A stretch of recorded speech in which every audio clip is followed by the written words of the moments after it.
Transportation. Did you know when Seattle 4 was started, the founders could only get to Bellevue, Kirkland, and Mercer Island by passenger ferry from Leschi or Madison Park?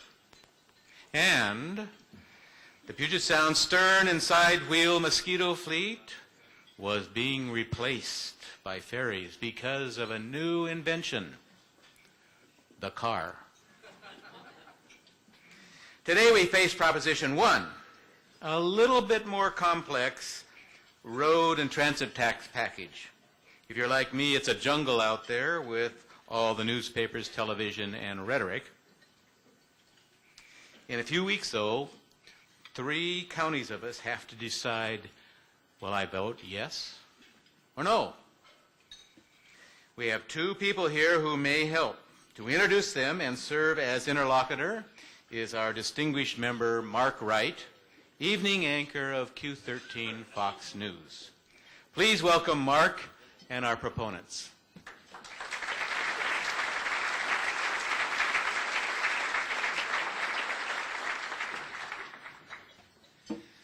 Thank you, President John. It's not often that I get a live audience. This is fantastic. At night, it's just the red light, you know, and how much of a connection can you make with a red light?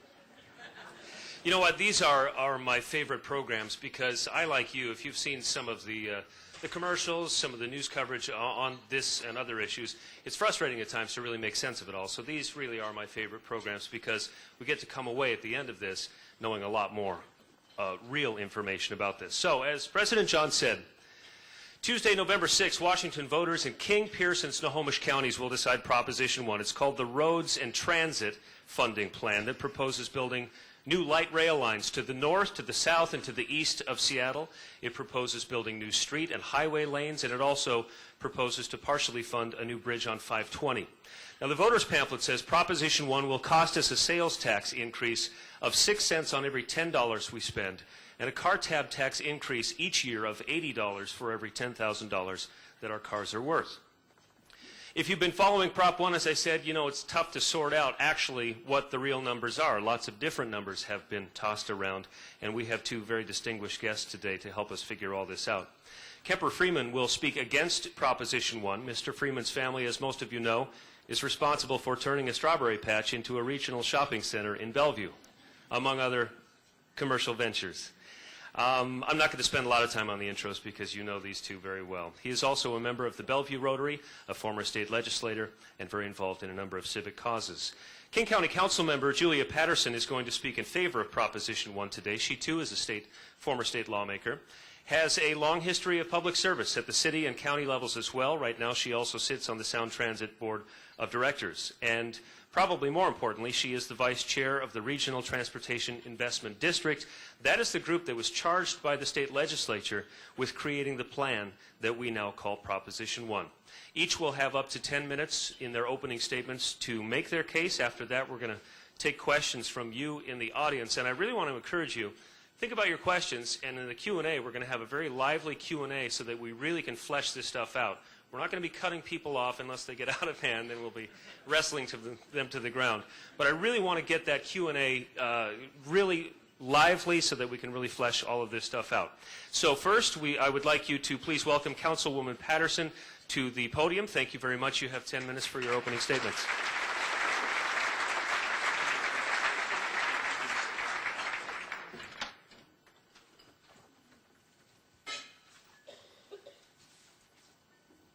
Hi, everybody. My name is Julia Patterson. I'm a member of the King County Council, and I am standing before you because I think we should vote for Proposition 1.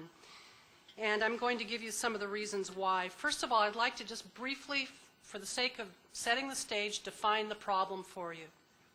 The problem is that Traffic is choking our highways, and it is so bad now that that traffic is spilling over onto the arterials, into our city streets, and onto our county streets.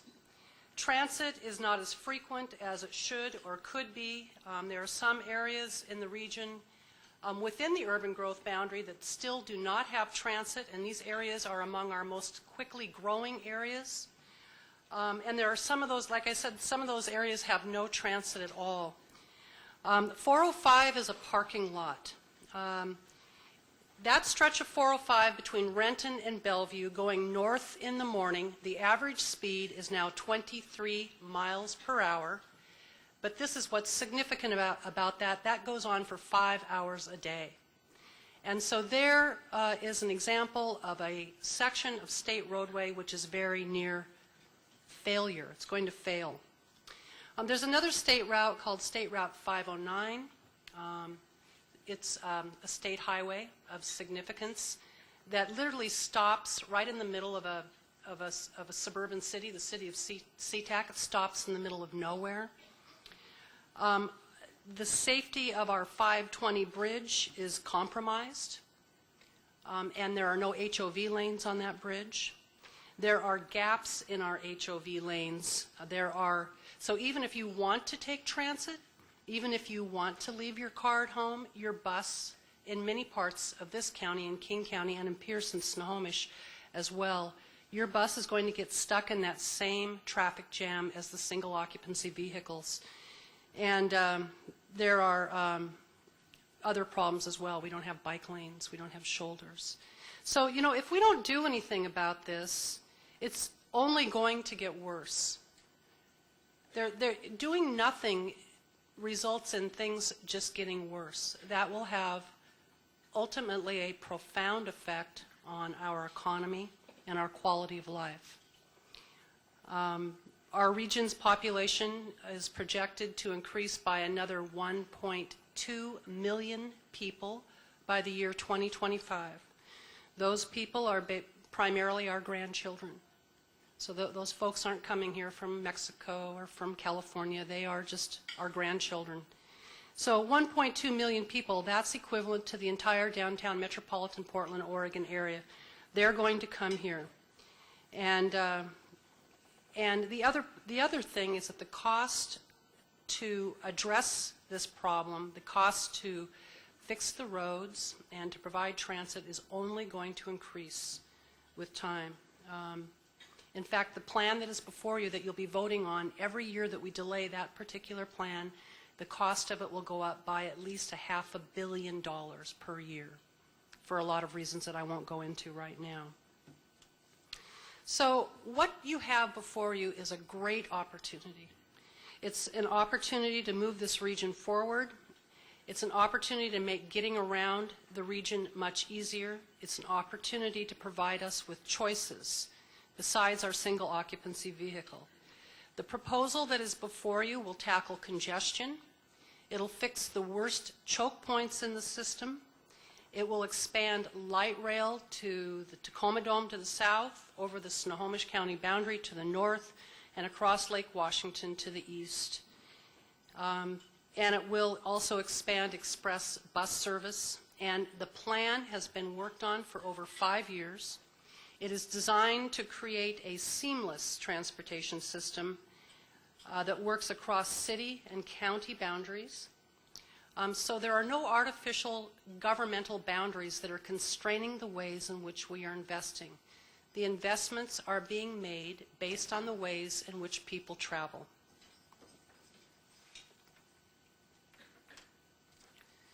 Now, another important thing about the plan is that this region has been paralyzed for, I would say, for decades, because they continue to have an age-old, divisive debate about which is better, roads or transit. And you're going to hear my opponent today take a very powerful stand against the transit portion of this proposal. My contention is that that debate is resulting in us not getting anywhere. There are very strong feelings on both sides of this issue, but most of us know that we have to invest in both. So this plan brings roads and transit together and does away with that old divisive debate and acknowledges the fact that we have to make investments in both of those modes. We can't get by with just roads. We know that. We know with the population increase that's coming, we have to provide people with alternatives to single occupancy vehicles. We know that we can't just lay concrete in order to deal with the problem. And we know that we can't invest in just transit. Our road system is lacking in integrity. There are areas in our region where the HOV system is not complete. There are freeways that are dumping out into the middle of nowhere. Successful regions around the world have both. So this plan builds off the road projects that were funded from the gas tax increases that your state legislature passed in 2003 and 2005. And it also builds off those transit investments that are being operated and built by Sound Transit today. This is the first comprehensive and balanced plan in the history of this state to improve transportation, the first one in this region's history. This plan's about giving people more choices. It's going to build new park and ride lots, new bike lanes, over 50 miles of light rail. It will create a light rail system that is larger than Portland, Oregon's. Will be, as I said, you'll be able to take light rail all throughout all 3 counties. And it fixes the worst choke points in our road system. It closes the gaps in the HOV system to keep our buses moving. It's a very balanced plan that makes investments in both. So in closing my opening statement, I simply want to let you folks know that this plan has extraordinary broad-based support. The business community is supporting this plan. It's being supported by the labor community. All of the, well, not all, except for the Sierra Club, the environmental community is firmly behind and in support of this plan. And I would like for you to consider this as you listen to the debate today. There is no plan B. There are people who will criticize what we have spent 5 years creating for you to consider. But in the criticism, I want you to keep asking yourself, what is their plan? What is their solution for moving this region forward? There is no plan B. This is it, and this is our opportunity to move forward.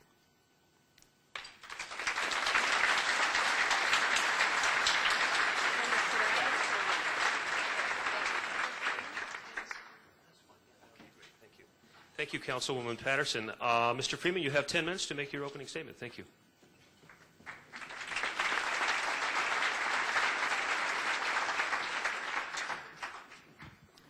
Thank you, Mark and Julia. This is one of the most important topics that I think ever comes before any of us here in the Northwest. Congestion and transportation is one of the vital issues of our region. And Julia is a good person and has worked hard on this. I debated this in 95 and 96, and I was criticized when I last was here in 1996, saying that that was something we shouldn't have done as Phase 1 of Sound Transit. And since that time, I've spent more than $1 million of personal funds doing exactly what Julia says no one has done, and that is devising a Plan B. I would be glad to share that with you. There is a Plan B that costs far less than this and achieves far more than all the things that Julia talks about. In fact, I wish that I could believe, I wish it were true that if we passed Prop 1 that things got better. It doesn't get better. Congestion gets twice as bad as it is today, 20 or 30 years from now. But let me start the same way Julia did. Start by, let's put the transportation problem statement on the table.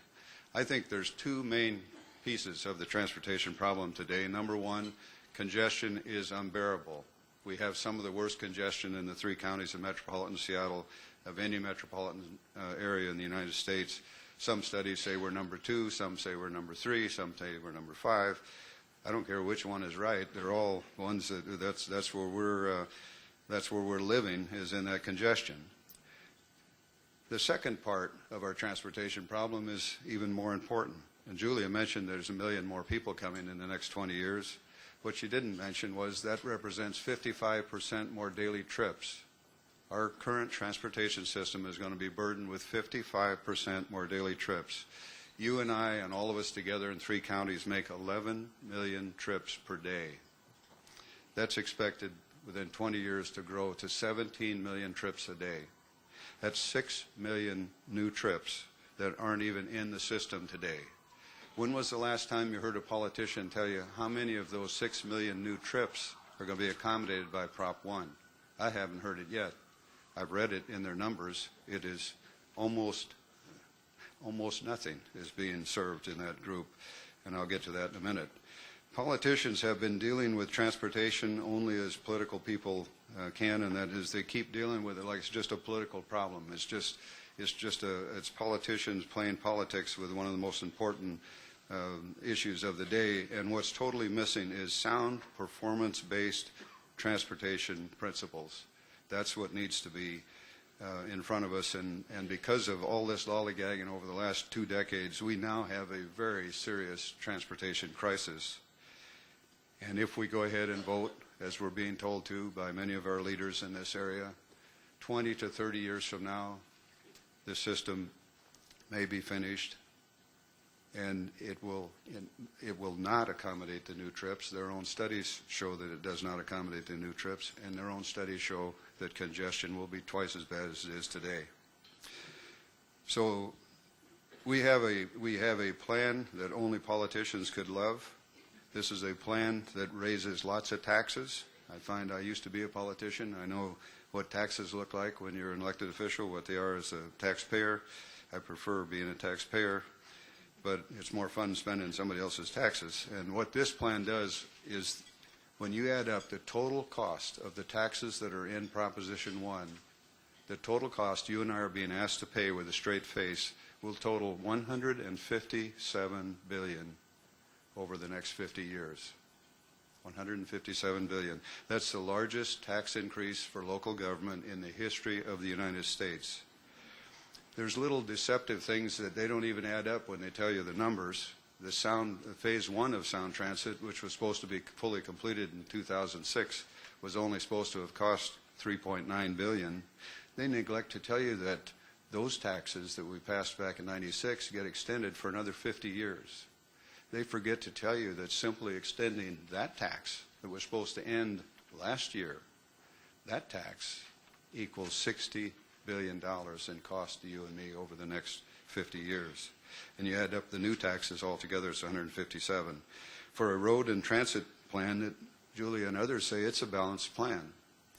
Well, if you add up the total cost of the road part and the total cost of the transit part, the road part is 10% of the cost, and the transit part is 90%. Of that 90%, 95% of the 90% is the light rail plan. 3% of transit is bus, 2% is commuter rail. So, folks, what we're really talking about, 85+% of this plan is the light rail system, which they hope may be finished in 20 years, or maybe 30 years, or God knows when.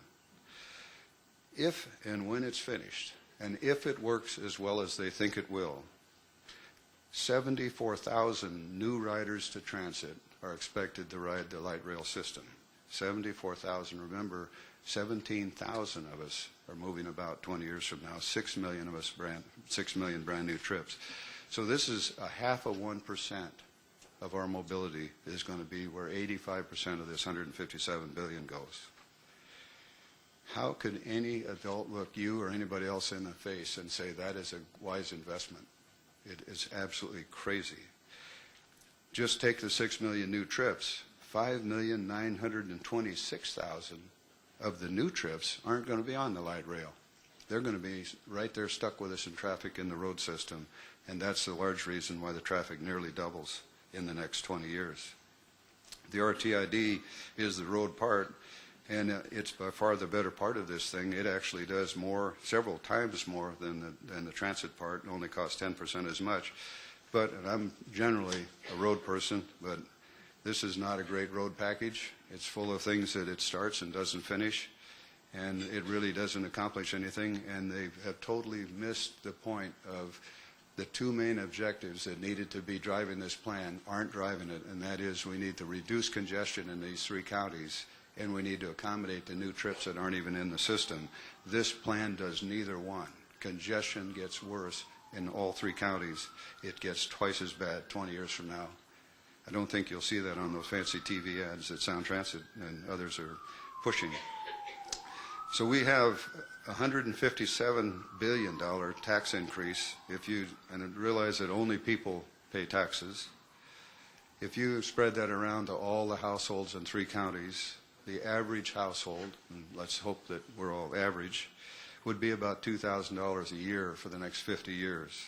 It's the same as if we put a $100,000 additional mortgage on everybody's home. Now, they leave out a lot of things like the interest on the bonds, which go on and on and on. They leave out inflation. They leave out all the things. So they tell much smaller numbers. But $157 billion is exactly what this tax package will raise to spend on this plan. If Prop 1 is passed, you will pay $2,000 a year average, if you're lucky enough to be average, for the next 20 to 30 years before the system is operational. You will have invested $40,000 to $60,000 per household before you get the first ride.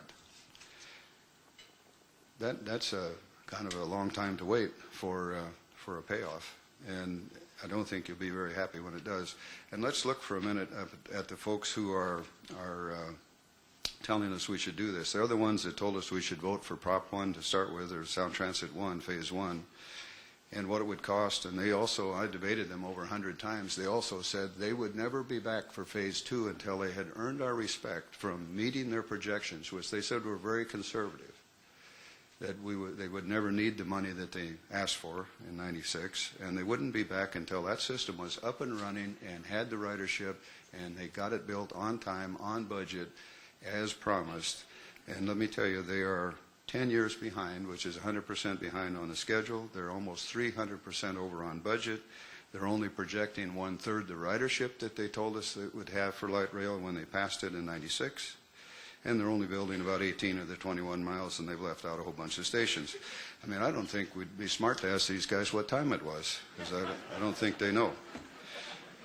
There's 400 people in this room right now, and with a 0.5%, let's assume this is a normal cross-section of the three counties. There's 400 of us, I think, in this room. 0.5% would be using transit 20 or 30 years from now who aren't on it already, which means 2 of you. I wonder which 2. 2 of you will be riding transit who aren't already using it, but you will have paid $2,000 a year for 20 to 30 years before you get your ride, and the rest of us will pay that same amount, and we haven't had a ride. Well, we have had a ride, different kind of ride. Too much money, too much time, too little result. We can do better. And I'll be glad to answer questions, and in a close, I'll tell you what we should do instead. Thank you very much.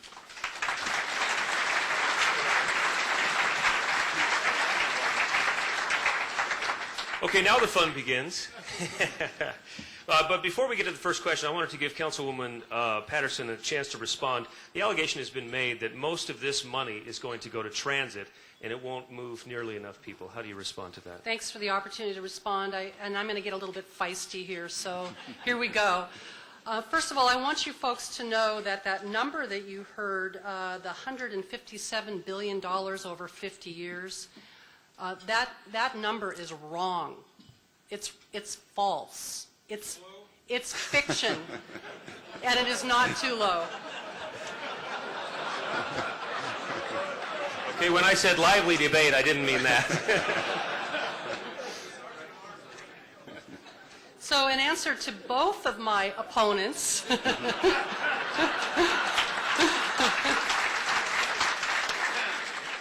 capital costs in today's dollars are $17.8 billion. That's how much we're going to spend in today's dollars, $17.8 billion. Now, we bond capital projects of this magnitude. If we had $17.8 billion stashed away somewhere to all of a sudden go out and build all these projects, you guys would tar and feather us politicians for hoarding your money away like that. So for major capital projects, we bond them. We bond schools, we bond roads, we bond sewage treatment plants, we bond light rail. After the bonds are paid off, the total cost of the project will be $47 billion. Now, I want you folks to know that the numbers that you are hearing today are false, and the numbers that are being advertised on the television by the opponents are untrue. Washington State Treasurer Mike Murphy called these numbers, and I quote the word that was in the newspaper last week, bogus. And also, we had an expert review panel. These are independent experts. They were required to come in and review Sound Transit's financial assumptions. These were experts from around the country. They came in and they told us the following. They said the methodologies for estimating the costs are sound and they are consistent with industry standards. They said that the ridership projections are reasonable and they might even be too conservative. They said that the key financial assumptions are reasonable, and they said that the financial plan that is being put before the voters could assume a bond rating of A.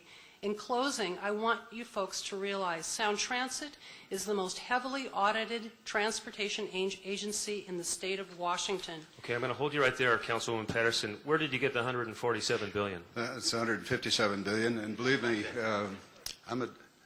lest anybody forget, I'm a developer. One thing I know something about is borrowing money and what it costs to pay it back.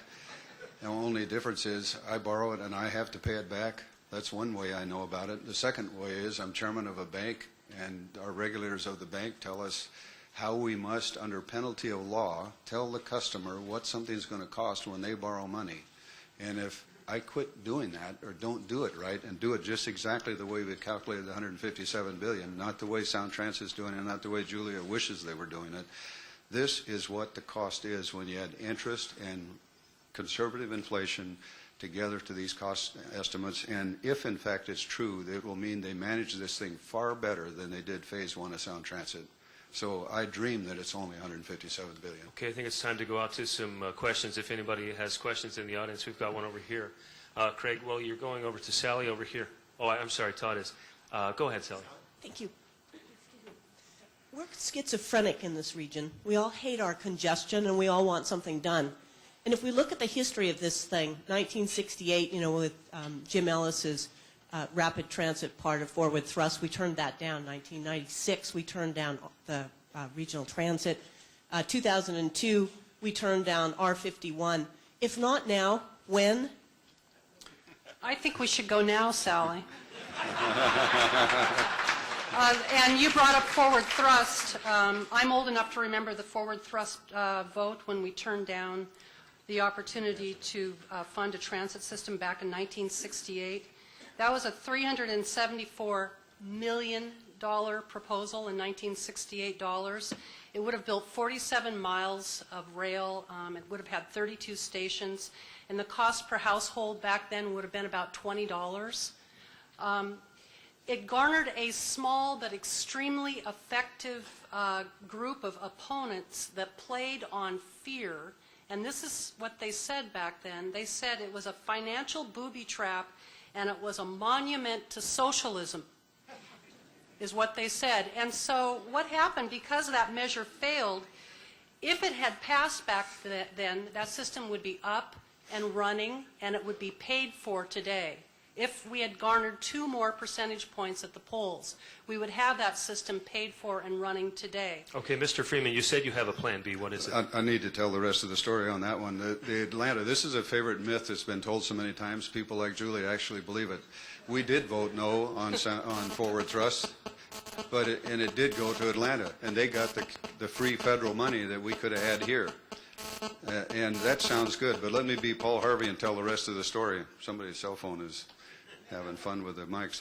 The Atlanta got the free money. We built a bus system. Our bus system costs far less than that free transit system, and our bus system is providing all of us with a higher market share for transit than Atlanta has. Atlanta got the rail system. Call any friend that you have in Atlanta if they're studying what's going on there. The city of Atlanta is nearly bankrupt trying to fund that free system. They just recently asked the state legislature, the legislature of Georgia, if they wouldn't take it over because Atlanta can't fund it anymore. This is the system that isn't producing the transit rides that our bus system is producing. We have a better system that costs far less than that one. Why do we keep pretending these other folks have done something smart and we're stupid? We are not stupid. We did a better thing when we voted no then. We did a bus system, and we have more riders on transit. Isn't that the goal, Julia? So, More Mr. riders Freeman, on transit? is your plan B more buses? What is your plan B? Okay, let's take the transit part of my plan, because I've got a road plan and a transit plan. The road plan is the plan that was in Phase 1 of Sound Transit's EIS. It's what people like Julia Patterson, if she was on the appointed board for Sound Transit, had to look at to choose what kind of mass transit they were going to service up. And in that plan was light rail, all kinds of other kinds of things, and a bus rapid transit system. The bus rapid transit system in the Sound Transit study could have been built for half the price of the light rail, and according to that study would have produced 300% more riders than the rail system, and could have been fully operational in 3 years. 3 years would have been 1999. We could have had a system up and running for half of the promised price that would have moved 3 times as many people on transit. When is somebody going to ask that board why they didn't do that, and they keep humping these ideas that don't work? Okay, I'm going to do that right now. Okay. You're in different phraseology. Your response, please. Sorry about that. That's okay. I grew up in Ferndale. I've heard that before. Would you please reiterate the question for me? You said buses could do it better. How come you didn't do it back in Phase 1 of Sound Transit? Yeah, and before I go there, and I promise I'll answer that question, is I wanted to remind you folks that this plan has been audited by outside experts, by the federal government, by the state government. It's been analyzed by the state treasurer. You heard me quote what the results of those analyses were from those entities. Kemper's plan hasn't been audited by anybody except for Kemper. Where is the accountability?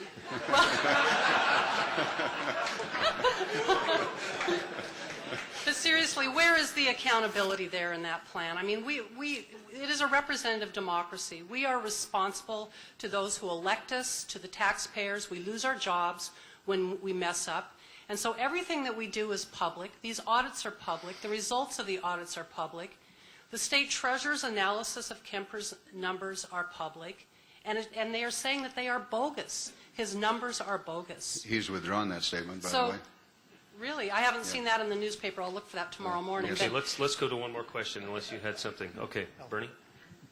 Speaking of accountability, you mentioned the 1996 Phase 1 vote, and I'm wondering if that project is 10 years behind schedule and 300% over budget. If that is true, what gives us confidence that the new plan is not going to come in the same way?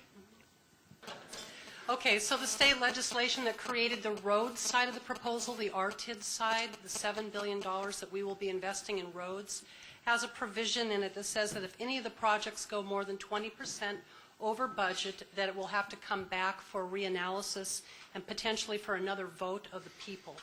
There is the accountability on the road side. On the transit side, I have to tell you that it is true that when Sound Transit was a new voter-approved, created governmental agency, they did have some problems in the beginning. There were problems with cost overruns. There were problems associated with things that they weren't aware of when they wanted to go underneath the Montlake Cut. There were problems in the beginning. There were dark days for Sound Transit. But that's an old, tired story. That's an old, tired story. Sound Transit is rocking today. Its projects are coming in under budget and on time. We are building light rail to the airport, and we have a plan before us for your consideration that will expand, as I mentioned earlier, to all parts of the region. I also wanted to address something else that Kemper said earlier, and that was with regard to his contention that so much of this plan is going into transit. Let me make it very clear to you folks, you're already paying a substantial amount of money for the road investments that need to be made in this region. Your gas tax was increased in 2003 and in 2005. When you take those gas tax increases and you partner them with the funds that are being spent in the plan for the roads, The amount that we are spending on roads in this region is exactly identical to the amount that we will be spending on transit. So I thought that that was a very important point that needed to be made. Okay, I want to hold you there and give you a chance, Mr. Freeman. Any rebuttal on that before we go on to the next question? Well, yeah, in that 157 billion that I put out, that doesn't assume any cost overruns, and this agency's averaged 300%. I mean, I've never seen anything like that in my whole career on this earth as a grown adult. But that's their track record. And on average, transit systems in America today, on average, are 50% over. So we're doing 6 times worse than the national average. But my 157 assumes that they make all their budgets, everything goes just like they said, which is, I'm assuming that they were telling us the truth in '96, and I'm assuming they're telling us the truth now. I don't think they were either time. Okay, Todd, one more question. Question from Dale Sperling. Yeah, full disclosure, I live in Kitsap County, so I don't get to vote either for or against this deal. And this maybe seems a little bit, pardon the pun, like a pedestrian question. But when you look at having a seamless transit system around, and you count no less than 7 agencies that serve transit in Puget Sound, and you talk about Norm Rice and John Stanton coming out with a program that was going to consolidate all of the transit agencies, and it dropped absolutely flat. Can you explain why we don't take some leadership and actually consolidate some of these agencies into a single agency that covers transit for the entire Puget Sound? Yeah, very briefly. That's a great question, and in fact, I've counted them up statewide, and I'm sure I haven't got them all. There's 478 different boards, agencies, and commissions that are charged with transportation in this state, which is completely crazy. John Stanton and Norm Rice did a good job of trying to make it better, and I hope they have enough energy to keep on it, because it's going to take people from the private sector recapturing this topic and get some sense of it. I think the politicians have beat it to death. So you guys are going to rearrange the deck chairs on the Titanic as it's going down. You're going to divert the public's attention away from the real problem, and that is congestion, and how it is that we're going to address congestion. And you're going to force them to start to think about creating some new governance model, some mega transportation entity that's going to all of a sudden be able to fix all these problems in a new way that no one has defined.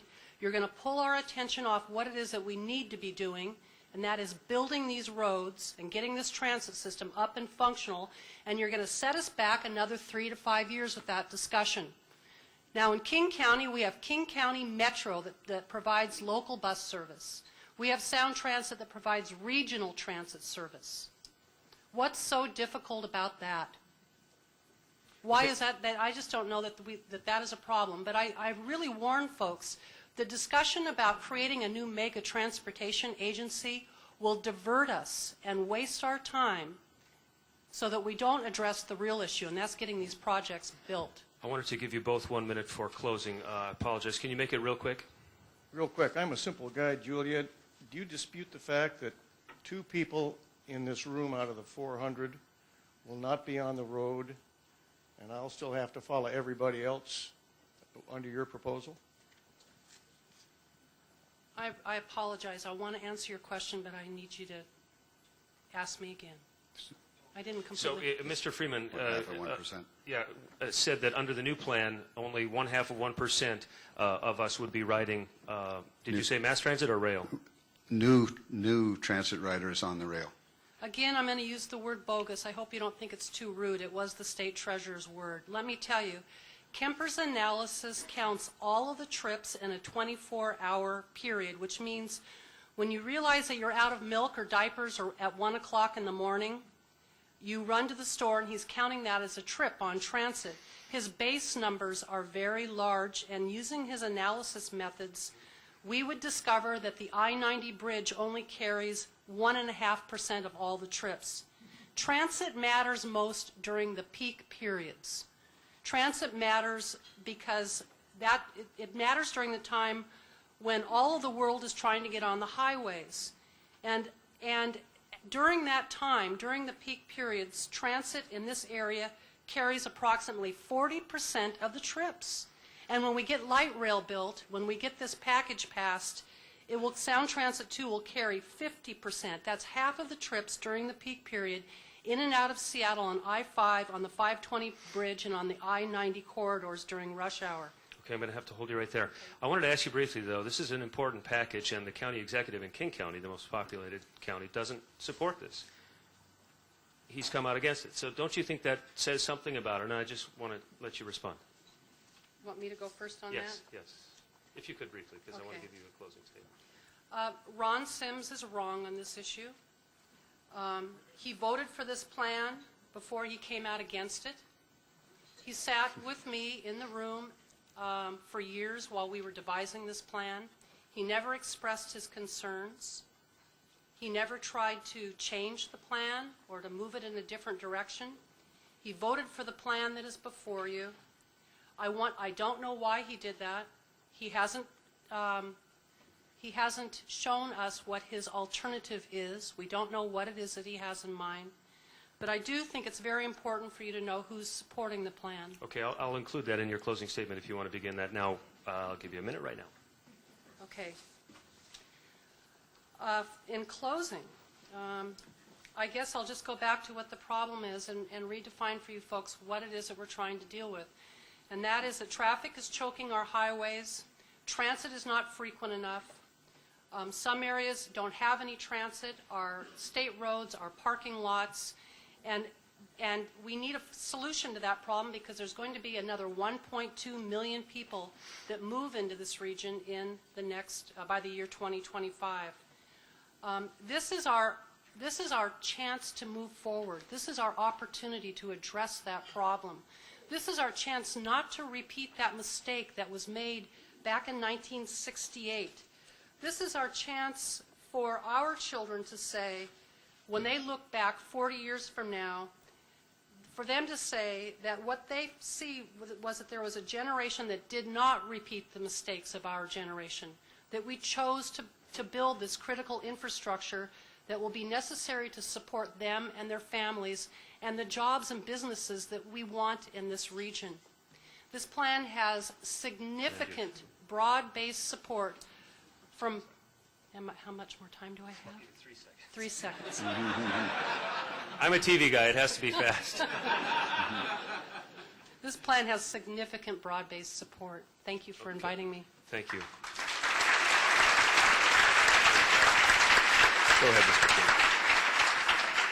King. Julia, if we're lucky enough to beat this plan and the Sound Transit machine, which is like nothing I've ever seen in my life, I think Mayor Daley in Chicago Senior would be proud of this machine. If we're lucky enough to beat this thing, I look forward to working with you and coming up with something that actually works, that costs a lot less, reduces congestion, and improves transit ridership dramatically. And I guarantee everyone in this room, all of those things are possible. They're not part of my imagination. And it is never the right time to do the wrong thing, and that is exactly what we're being asked to do. It's too much money, over too much time, and too little result. And I've got to come back to Ron Sims, who sometimes I agree with, sometimes don't. It's always nice to have a new friend show up in the middle of a campaign, and I welcome Ron. But I'd like to also point out that Ron had a quiet little transit thing on that kind of makes the point better than I could, called Transit Now. It was on last year's November ballot. For 1/10 of 1%, that bus plan moves 60,000 people a year. The light rail moves 74,000 20 or 30 years from now, maybe, new to transit. I mean, what a difference in cost and what a difference in result and what a difference in the amount of time it takes to have it working. Thank you very much. Thank you very much. Let's have a round of applause. Thank you so much. Thank you very much. And President John, back to you.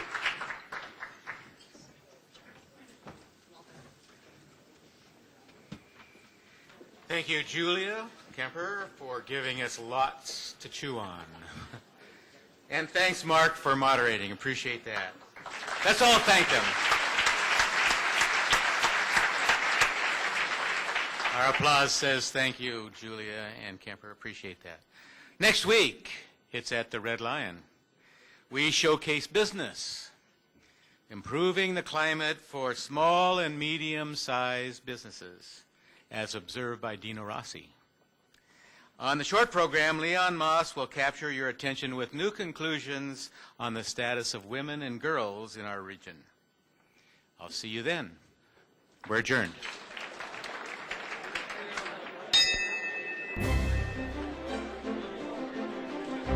Seattle Rotary Online is made possible in part by a grant from First Choice Health, working with the Washington Health Information Collaborative to use technology to bring better health care to patients throughout the Pacific Northwest.